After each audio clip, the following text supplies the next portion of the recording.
성도 여러분 안녕하십니까? 11과 교과 공부를 시작하겠습니다. 11과의 제목은 최고의 충성을 그리스도에게입니다. 먼저 기억절 말씀 읽어보겠습니다. 상전들아 너희도 그들에게 이와 같이 하고 위협을 그치라. 이는 그들과 너희 상전이 하늘에 계시고 그에게는 사람을 외모로 취하는 일이 없는 줄 너희가 알미라. 에베소서 6장 9절 말씀입니다. 연구에 앞서 잠시 기도하겠습니다. 하나님 아버지, 우리가 이 교과를 통하여 우리가 마땅히 해야 될 일이 무엇이며 어떻게 처신해야 될지 배울 수 있도록 도와주시옵소서. 예수 그리스도 이름으로 간절히 기도합니다. 아멘. 여러분, 1808년에 출판된 노예 성경이라고 들어보셨습니까? 이 성경은 노예가 된 아프리카인들을 교육하고 노예 제도를 옹호하기 위해 영국에서 출판되었습니다.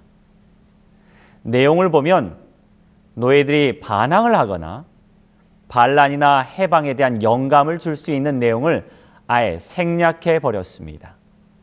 그렇게 구약 성경 중에서 90%, 신약 성경의 절반 정도가 삭제되거나 편집되어 있습니다. 예를 들면 창세기를 마치고 바로 출애굽기 19장으로 넘어갑니다. 출애굽기 1장에서 18장까지 무슨 이야기가 기록되어 있나요? 네, 이스라엘 민족의 해방과 관련된 이야기가 기록되어 있습니다. 이런 이야기는 노예들에게 해방, 자유에 대한 희망을 줄 수 있기 때문에 의도적으로 편집, 삭제해버린 것입니다. 갈라디아서 3장 28절에 너희는 유대인이나 헬라인이나 종이나 자유인이나 남자나 여자나 다 그리스도 예수 안에서 하나이니라. 이런 문구도 삭제되었습니다. 하지만 오늘 우리가 공부하게 되는 에베소서 6장 5절 종들아 두려워하고 떨며 성실한 마음으로 육체의 상전에게 순종하기를 그리스도께 하듯 하라는 구절은 잘 남아있겠죠? 아마 이런 성경을 읽다 보면 하나님께서도 노예 제도를 찬성하신다는 생각을 가질 수도 있겠습니다. 성경 말씀은 맞는데 노예들에게 복음은 아니었던 것 같습니다. 당시 에베소를 비롯한 로마 사회가 문명화된 국가이긴 했지만 사회 구조적으로 결함이 없었던 것은 아니었습니다. 노예 제도가 있었고 대단히 가부장적인 문화나 정치 제도는 그리스도의 복음과 조화되지 않는 면도 있었습니다. 그렇다고 그런 부분들을 완전히 거부해 버릴 수도 없는 노릇이었습니다. 바울은 어떻게 그들을 설득하고 그들에게 그리스도의 나라를 전했을까요? 이번 주 우리가 공부하는 에베소서 6장 1절로 9절 말씀 속에서 우리는 그들의 문화적 배경 속에서 구원의 복음을 제시하는 바울의 방법을 배울 것이며 그것을 우리의 삶에도 적용해 볼 것입니다. 자, 그럼 이번 주 교과의 주요 내용과 제목을 간략하게 살펴보겠습니다. 일요일 자녀들을 위한 권면 6장 1절로 3절 말씀을 공부할 것입니다. 월요일 부모를 위한 권면 6장 4절입니다. 화요일 바울 시대의 노예 제도 6장 5절로 9절 말씀입니다. 수요일 그리스도의 종, 목요일 종이 된 주인입니다. 이번 주 공부하는 에베소서 6장 1절로 9절에는 두 가지 관계에 대한 권면을 하게 됩니다. 일요일과 월요일 교과 내용은 자녀와 부모에 대한, 화요일, 수요일, 목요일 교과에는 종과 상전에 대한 관계를 가지고 권면하고 있습니다. 그리고 지난주에 이미 우리가 공부한 대로 남편과 아내의 관계에 대하여 우리는 살펴보았습니다. 로마 사회는 매우 가부장적 사회였습니다. 가장에게 여러 가지 권리가 있었습니다. 예를 들면 자녀에 대한 부친의 권리, 아내에 대한 남편의 권리, 노예에 대한 주인의 권리 등등입니다. 이걸 권리라고 표현할 정도로 아버지의 권위는 실로 절대적이었습니다. 우리나라도 몇십 년 전만 해도 유교적 문화권에 있었기 때문에 아버지의 권위는 대단하지 않았습니까? 하지만 로마는요, 그것보다 더 대단했던 것 같습니다.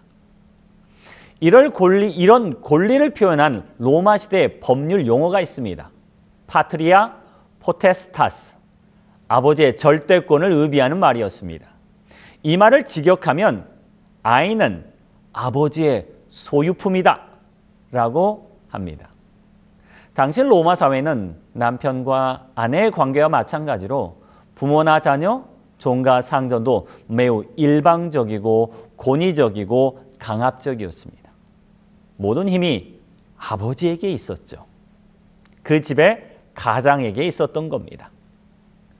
아버지는 자식을 채찍질하거나 노예로 팔 권리, 심지어는 생사여탈권까지 주어져 있었다고 전해집니다. 지난주에 이어서 이번 주도 이런 가부장적인 사회인 로마의 문화적 배경을 먼저 이해하신다면, 아하, 바울은 이런 로마 사회의 가정에서 상하 복종 관계가 아니라 우리가 서로 사랑하고 우리가 서로 이해하고 우리가 교회의 한 일원으로서 함께 협력한다는 말씀을 하고 있구나라고 이해하게 될 것입니다. 먼저 일요일 교과 살펴보겠습니다. 자녀들을 위한 권면입니다. 에베소서 6장 1절로 3절까지는 자녀들에 대한 권면이 기술되어 있습니다. 자녀들아, 주 안에서 너희 부모에게 순종하라. 이것이 옳으니라. 내 아버지와 어머니를 공경하라. 이것은 약속 있는 첫 계명이니 이로써 내가 잘되고 땅에서 장수하리라. 여러분은 부모가 자녀에 대해 권리를 언제까지 행사할 수 있을 것이라고 생각하십니까? 20세 성인이 될 때까지일까요? 아이들이 결혼하면서 새로운 가정을 꾸릴 때까지일까요? 아니면 그리스인의 방식대로 아버지가 60세 될 때까지일까요? 그것도 아니라면 로마인들의 방식대로 아버지가 죽을 때까지 자녀는 아버지의 권위 아래 있어야 할까요? 확실히 로마 시대는 다른 사회와 비교해도 조금은 심했던 것 같습니다. 이런 문화 속에서 부모와 자녀의 관계가 올바르게 정립될 수 있었을까요? 물론 하나님께서 본래 의도하신 계획과 많은 차이가 있습니다. 에베소서는 이런 인간관계의 모순이 가득한 세상에 살고 있는 성도들에게 권면하고 있습니다. 어떤 권면일까요? 우리는 이번 주 교과 내용을 통하여 중요한 세 가지 교훈을 찾아낼 수 있습니다. 첫째는 아내, 자녀, 종들을 하나의 소유물이 아니라 그리스도 교회의 구성원으로 보라는 말씀입니다.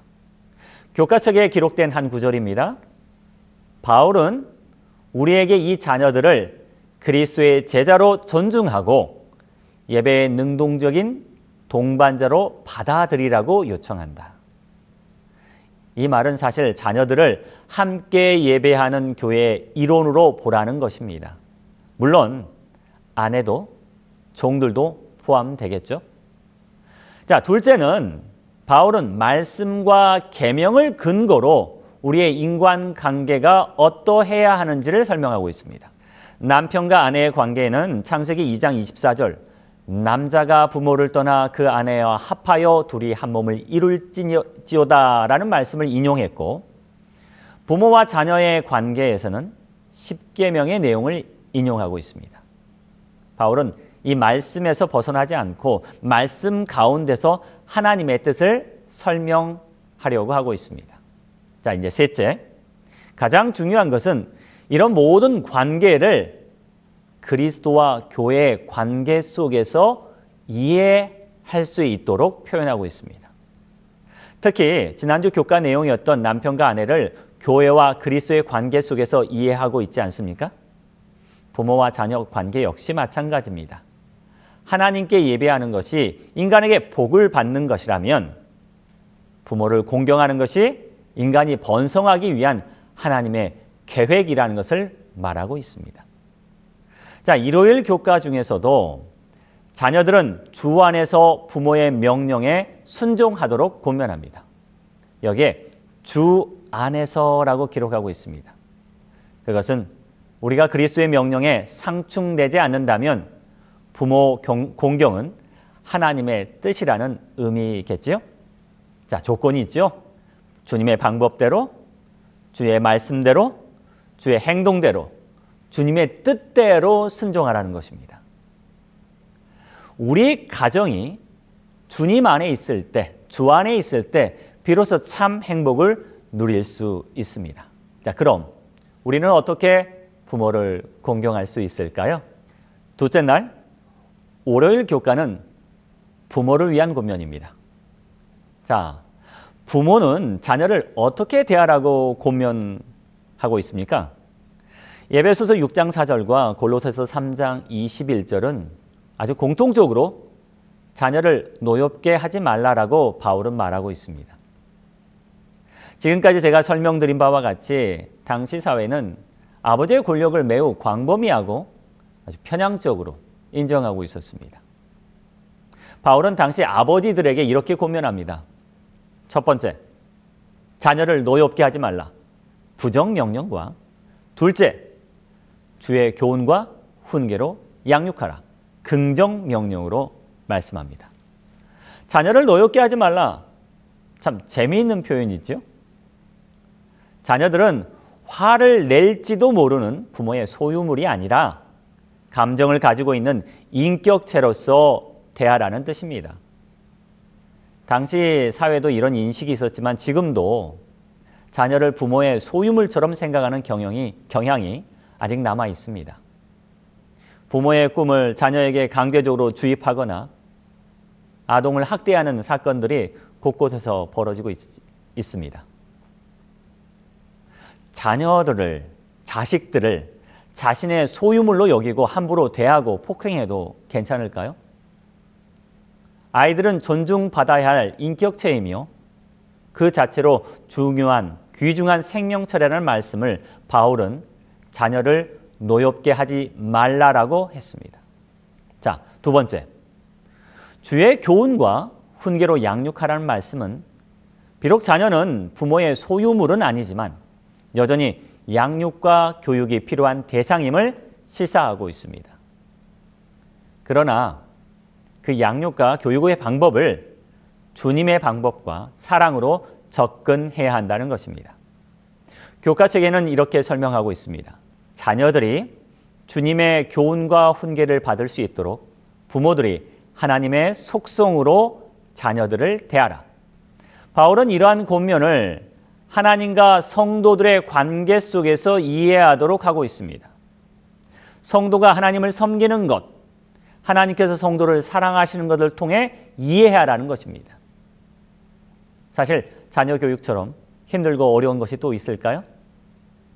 우리가 기억해야 할 것 중에 하나는 자녀들의 문제 속에는 부모들의 문제가 들어있다는 사실입니다.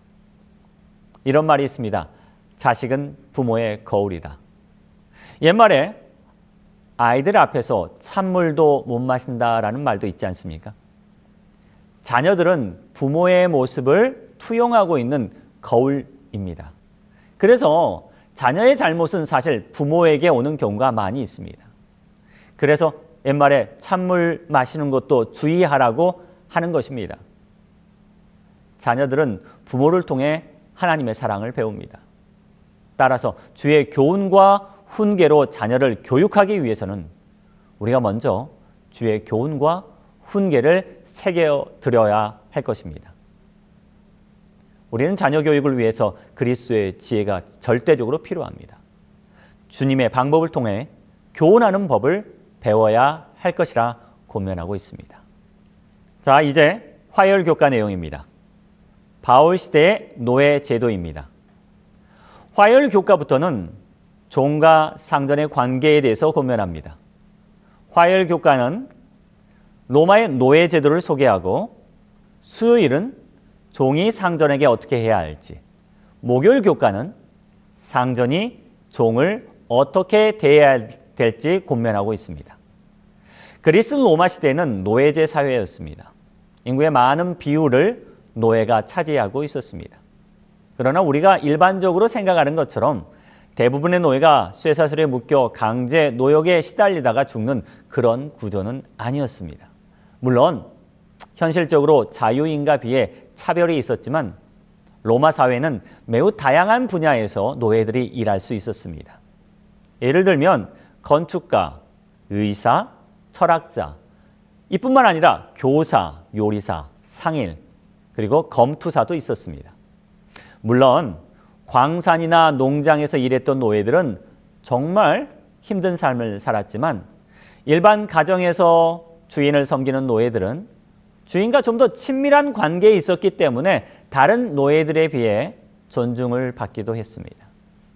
노예들마다 차이는 있겠지만 그래도 노예는 노예인 거죠. 노예들은 로마 법에 따라 재산으로 간주되었고 법적으로 보호받을 수 없었습니다.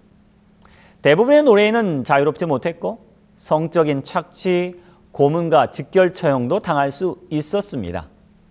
사실 노예 제도는 어떤 시대나 상황을 막론하고 용납할 수 없는 그런 악한 제도인 건 사실입니다. 바울이 살던 시대에도 이런 노예 제도는 존재하고 있었습니다. 바울은 이런 불합리한 노예 사회 제도에 대하여 비난하기보다는 교회와 성도들에게 변화와 행동을 요청했습니다.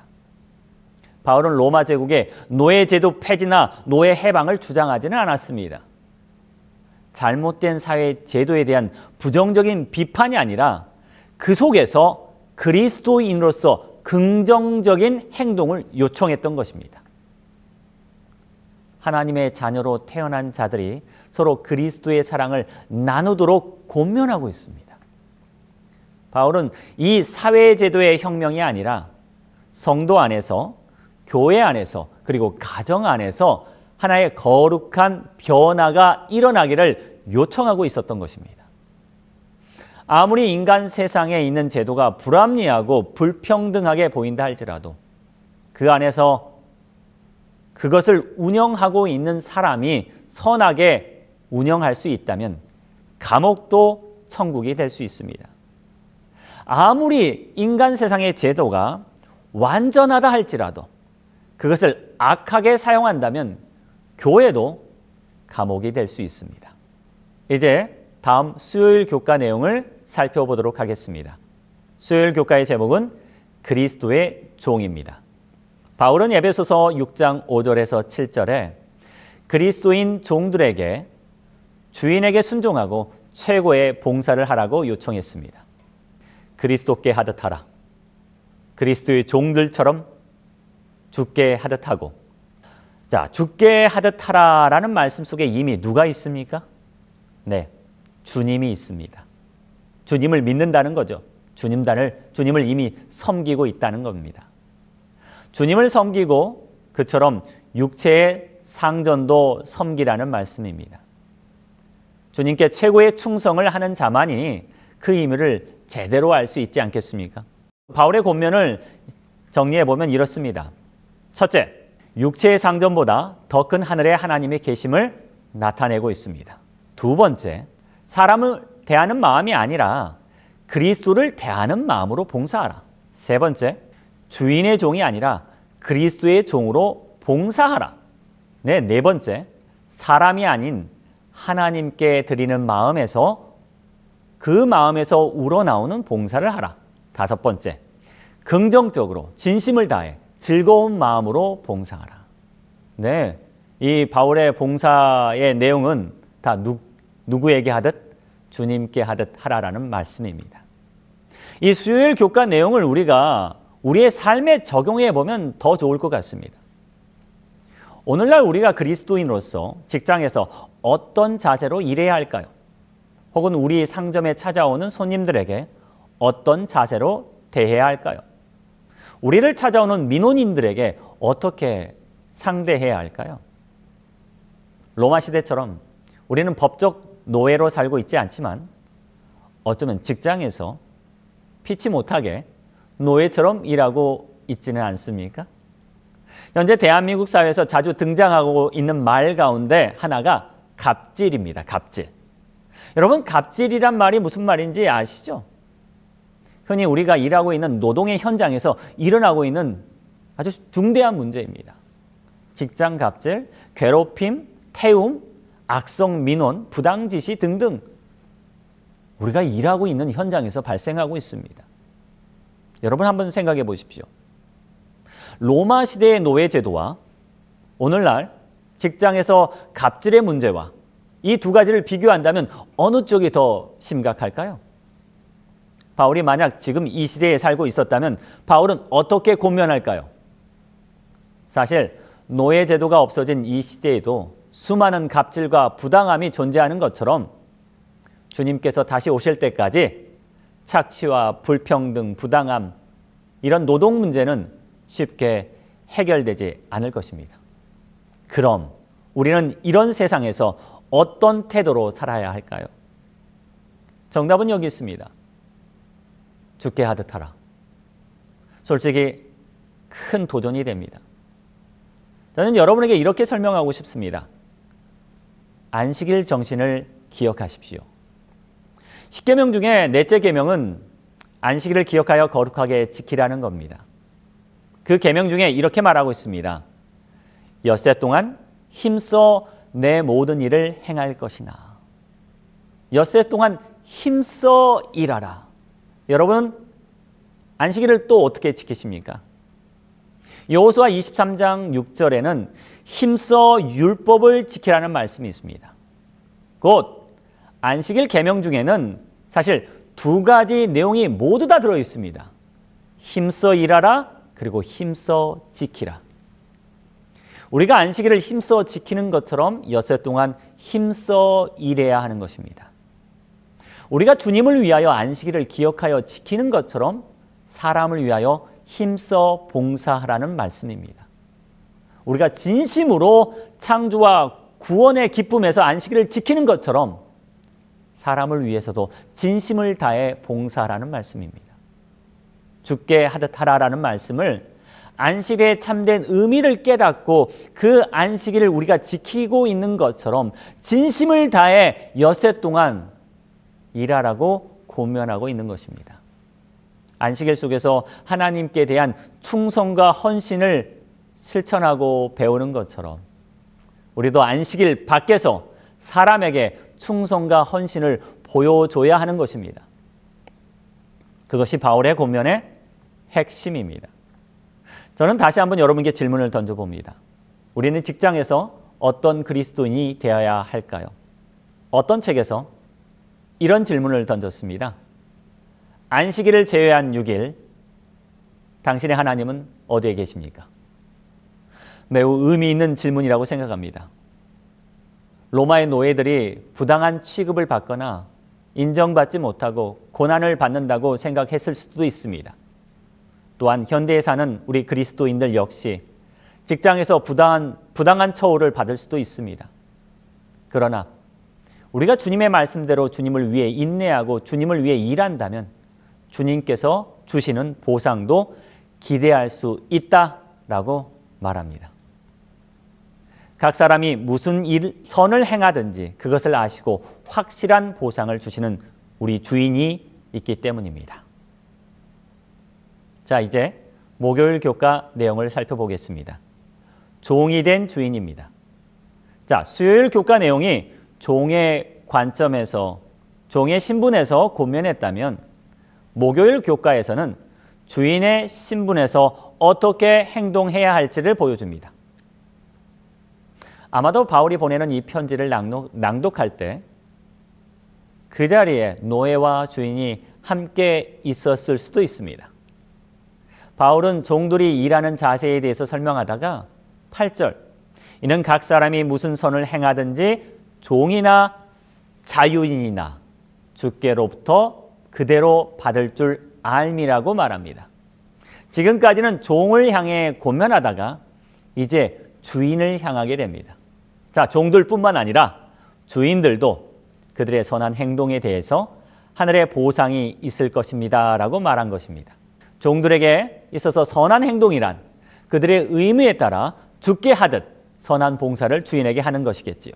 그럼 주인에게 있어서 선한 행동이란 이제 종들에 대하여 위협을 그치고 그들의 종들을 그리스도의 사랑으로 잘 해주는 것이라고 말합니다. 로마 시대 당시 주인은 노예에게 잘해줄 책임과 의무는 없었습니다. 이미 노예들에게 비인간적인 처우는 일반적이었습니다. 그러나 바울은 그리스도인 주인에게 그러한 위협을 중단하고 선한 행위를 실천하라고 권면합니다. 모든 선한 행위와 악한 행위는 하나님의 심판을 받게 될 것이기 때문입니다. 바울은 두 가지 근거를 제시하고 있습니다. 첫째, 주인과 종 모두 같은 우리 주님을 섬기는 종들이다. 둘째, 주인과 종 모두가 차별 없는 하나님의 심판 아래에 있다. 비록 시대적 상황으로 인해 신분적인 차이는 존재했습니다. 그래서 그들이 사는 세상에서는 서로 다른 신분이었습니다. 그러나 이제 그리스도 안에서 하나님 앞에서 하나의 신분밖에 없다는 겁니다. 에베소서의 바울의 권면들은 신분제 사회에서 매우 혁명적이고 충격적일 수 있었습니다. 그러나 노예나 아내나 이 소유물처럼 취급받았던 아이들에게는 이 말씀이 달랐습니다. 아들로 입양됨, 구속, 상속, 예수님과 함께 보좌에 앉음, 동일한 시민, 하나님의 권속, 그리스도의 몸의 지체, 이러한 표현들은 말씀을 읽을 때 그들에게 특별한 감동을 주는 말이었습니다. 우리는 이런 권면을 통하여 우리를 위로하고 계시는 하나님의 사역을 발견할 수 있습니다. 그러면 더 깊은 연구를 위해서는 이런 바울의 권면을 오늘날 우리 사회에서 어떻게 적용할 수 있을지 생각해 보도록 권면하고 있습니다. 이미 교과의 설명 중에서 제가 말씀을 좀 드렸습니다. 우리가 부모로서 어떻게 자녀를 훈계하고 양육해야 할지, 혹은 직장에서 우리는 어떻게 일하고 사람들을 대해야 할지 다시 한번 생각하고 토론할 문제라고 봅니다. 그리스도인이라면 교회에서뿐만 아니라 세상에서도 그리스도인이기 때문에 우리는 다르게 일해야 합니다. 다르게 행동해야 합니다. 네, 이상으로 10일과 교과 해설을 마치겠습니다. 감사합니다.